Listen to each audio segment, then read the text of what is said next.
నాడు జగన్మోహన్ రెడ్డి గారు ముఖ్యమంత్రిగా ఉన్నప్పుడు స్టీల్ ప్లాంట్ ని అమ్మకుండా ప్రైవేటీకరణ కాకుండా అడ్డుకున్నాడు.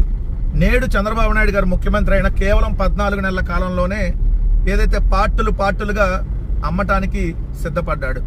ముఖ్యమంత్రి చంద్రబాబు నాయుడు గారు 22 సార్లు ఢిల్లీ వెళ్లారు. ఈ 14 నెలల కాలంలో వాళ్ళ కుమారుడు లోకేష్ కూడా అనేక సార్లు ఢిల్లీ వెళ్లారు.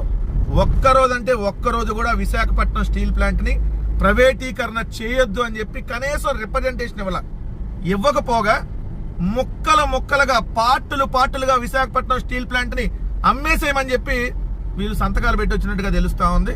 అందుకనే మొన్న నారా లోకేష్ గారు ఢిల్లీలో ఉన్నప్పుడే 34 విభాగాలని విశాఖపట్నం స్టీల్ ప్లాంట్లలో 34 విభాగాలని పార్టులుగా ప్రైవేటీకరణ చేయడానికి ఆల్రెడీ నోటిఫికేషన్ ఇచ్చారంటేనే అర్థమవుతా ఉంది.